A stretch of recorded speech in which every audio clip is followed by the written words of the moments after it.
This video is made possible by our loyal Patreon supporters. Visit patreon.com/Psychetruth. Are you looking to deepen your understanding of physical fitness? Then this challenge is for you. You'll feel not only stronger in your body, you'll feel clearer and calmer in your mind. You can join me on Amazon Prime Video. Hey there, it's Julia Marie, and you are tuning in to 5 poses that I absolutely love if you're experiencing low back pain, stiffness, discomfort, if you've been sitting all day. So as we go through these 5 poses together, what I think is really fun about these 5 poses is that I have designed a different variation for each of them. So they might be something familiar to you, but we'll add a little spin to power them up. And if that's something that you like, I've designed an entire program where we power up our practice. So we're gonna get a little taste of it right now. All right, so when we think about low back stiffness, it's not just like, oh, my back hurts. We gotta think that certain things need to be released and other things need to be strengthened. And one of the muscles that often gets a little bit jumbled is our psoas, or our iliopsoas. It gets a little jumbled because we sit a lot. So let's start by releasing that just a bit, and then we'll take it from there.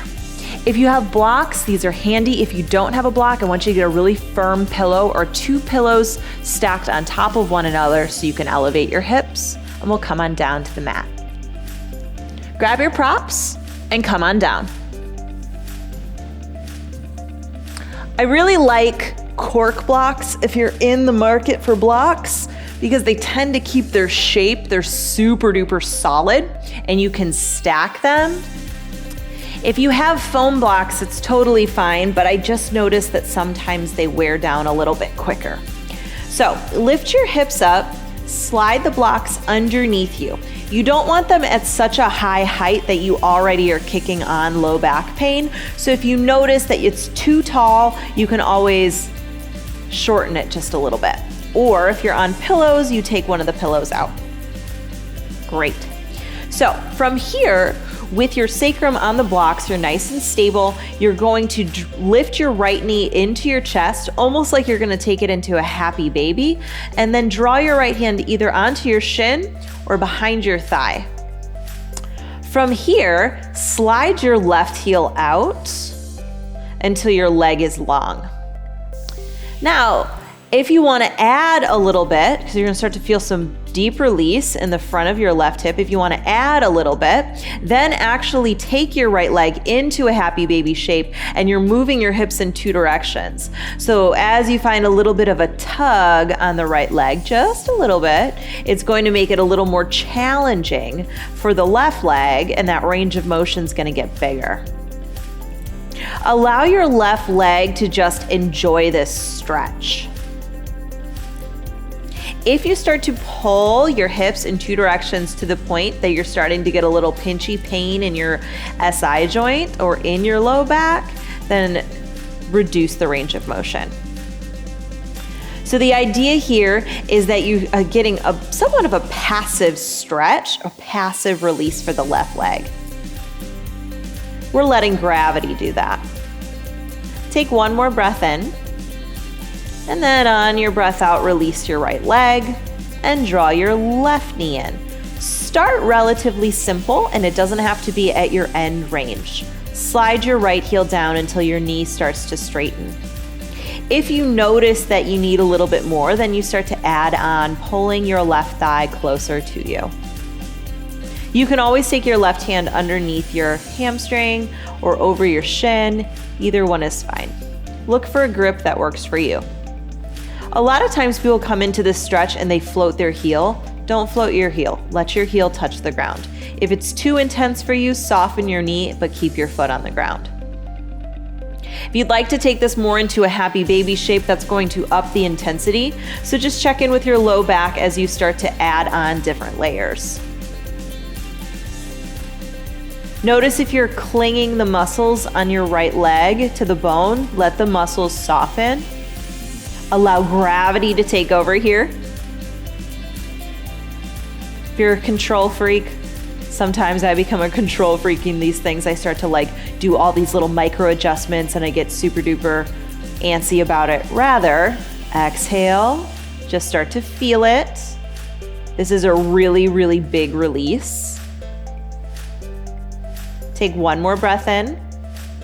Foot comes down, left foot steps in, press into your feet and slide your props out from underneath you. Once your low back hits the ground, knock the knees inward.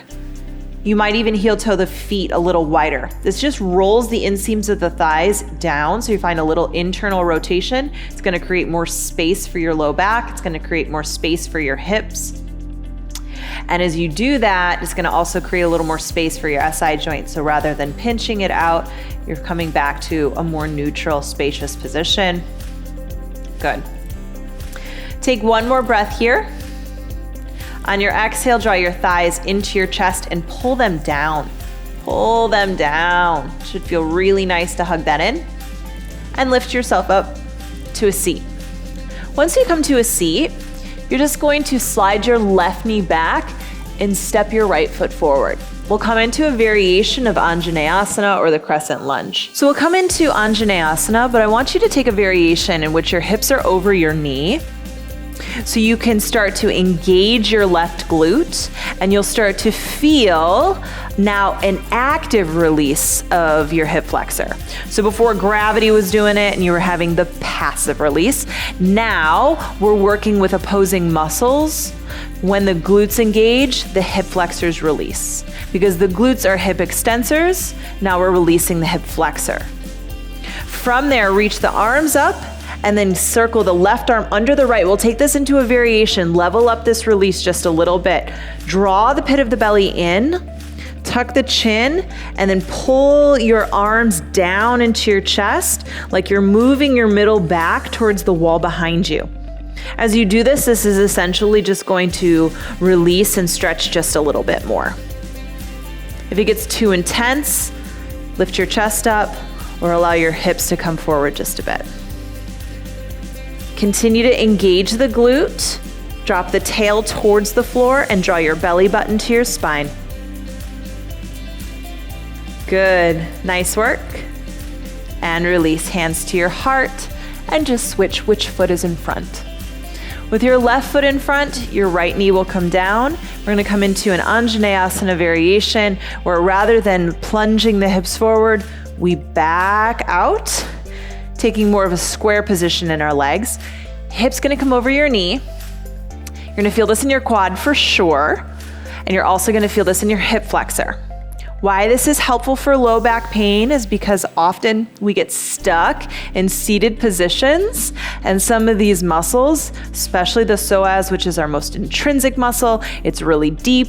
It originates at our spine and it crosses over our pelvis and our legs, so cross over our pelvis and our hip joint. It can get a little bit tight.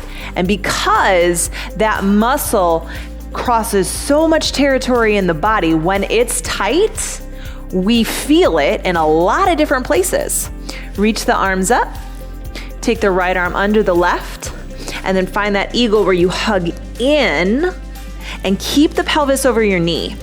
So your pelvis stays pretty neutral here. You're not tipping it forward or tipping it back. Just drop the tail and draw your belly button in. So when we start to find release for that muscle, it's not tugging on the joints. And because that muscle, it's really a grouping of muscles, is originating from our low back, so it has muscles kind of emerging from that place, you can imagine that when it tugs on those joints, it hurts. It just feels a little stiff. It feels a little pinchy. Take one more breath in and release. Nice, so we'll switch which leg is in front again, bringing your right foot in front, and now we'll go into half splits. So you'll straighten the front leg. Rather than sitting your hips all the way back, keep your hips relatively in line with your knee and slide your right heel forward. This can be a really great place for you to bring blocks into the practice. Another reason we get some low back stiffness and tightness is also related to the back line of our body, and one major component of the back line of our body is our hamstrings. You can keep your knee actually a little bit soft here, just tilt the tail back. When you do this, it's gonna take it away from just feeling a stretch behind your knee, and you're gonna get more into the meat of the hamstrings. So again, soften the knee a little bit and then tilt the pelvis so it feels like the hip tips are spilling towards the floor and the tail's working its way back. So this is a variation of half splits, and those little nuanced, just kind of small adjustments are gonna give you a lot more. Now turn your right toes out and squeeze the right sit bone towards the left heel, and that's going to take the stretch in a different direction. Good, come back up through the center and switch legs. Left leg will go forward. As you come into the half split, don't sit all the way back. Stay up a little bit and slide the heel forward instead. If you need more space, you can always take both of your hands to the inside seam of the thigh rather than framing the leg. You can always come to the inside seam. If your hands are way down here by your shin, rather than up by the upper leg, just notice if you're dumping. You want to stay relatively upright in the spine. Soften the knee and then tilt the tail back a little bit. Good. And there's nothing wrong with having a straight knee and getting that release behind your knee if that's what you feel like you need. But really often we do that. We're familiar with that sensation. We're going to move it up a little bit by keeping the knee soft and tilting the pelvis. Good. There's no reason for you to take this into a place that feels extreme or painful. Turn the left toes out, draw the sit bone back. Sometimes leveling up our practice and powering up our practice means we start to tune into the subtleties of each posture. Good. Take one more breath and release. Bring both knees down and come all the way down onto the mat. You're gonna kick your legs out behind you. We can start off in a little Sphinx pose here with our elbows under our shoulders. But we are gonna go into low cobra. So if you have any low back pain right now that by this degree of back bend is already kicking on that response, that signal, let more of your body come down, reduce the range of motion. As we start to advance in our practice, we have to listen to all the signals. So everything is significant. Doesn't necessarily mean stop. It just means pay attention. Press your feet into the floor. If tucking your toes gives you more support, you can always keep them tucked. But I want you to engage your glutes a little bit. As you engage your glutes, you're going to feel that there is a little bit of security for the pelvis here. And then we'll just float the hands off into a little baby cobra, staying really low. Hug your elbows in, and we're just strengthening the muscles of the spine. Take one more breath in, release it down. We're gonna do that 2 more times. Strengthening our spine is really important for eliminating pain. Inhale, come on up just about halfway. It doesn't have to be your fullest cobra. Let the hands float, draw the shoulder blades together and pull the elbows back. Take one more breath and release. Keep the glutes somewhat engaged. One more time. Inhale, come on up. Glutes are engaged. Draw your shoulder blades together. Feel the spinal muscles strengthen. Take one more breath. Exhale, release. Press yourself up to tabletop. And then kick your legs out in front of you. We'll come into our last pose, and it's one of my favorites. It's a variation on a familiar pose. So you're probably really familiar with trying to reach for your toes and coming into that forward fold that, I don't know, you feel maybe a little bit like a ballerina or a gymnast because you can just go so far. Rather than worrying about how far we go today, we're gonna soften the knees and we wanna work up the back chain of the body. So we already did the hamstrings a little bit. We strengthened the spine, and now we're gonna get right into the low back and release some of that tissue. So slide the arms underneath you like you're giving your legs a hug. Round your back, let your forehead fall. So as you do this, sometimes just letting your neck round can be pretty intense. So if you have to gaze more neutral and straightforward, that's totally fine. Once you come into this little hug, you might notice this is it. I don't want to go any farther. I'm feeling a lot of energy along the back. If you want more, slide your heels out and take your gaze down. So what your arms are doing is essentially they're preventing your knees from going all the way straight. And because of that, you're starting to work that stretch, that release up over the hips, into the low back. So over the hips, over the pelvis, into the low back, and getting some of the release, the stretch into that space. Now, if you want to layer on a little bit more nuance, a little more depth, purposefully start to breathe. Direct your breath into the back body. So that means you're going to hug the belly a little bit, the front belly. Hugging the front belly means your breath has to go somewhere, and it's going to fill your lungs into the back.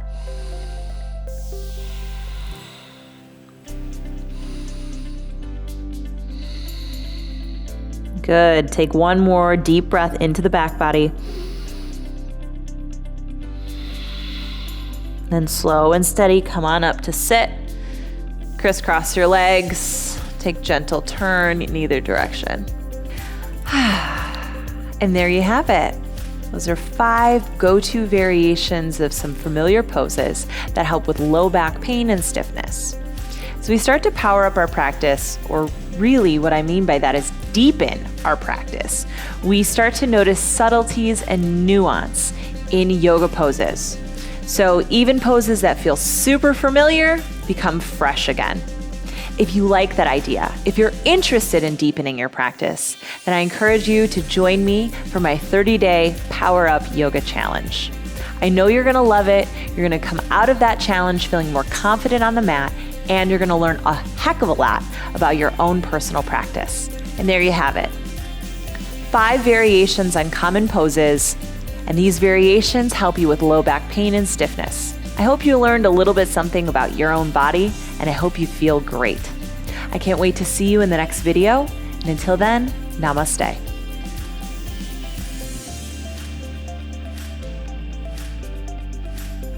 Be sure to subscribe and click the bell so you never miss my videos. Follow us on social media for tips, tutorials, giveaways, and daily inspiration.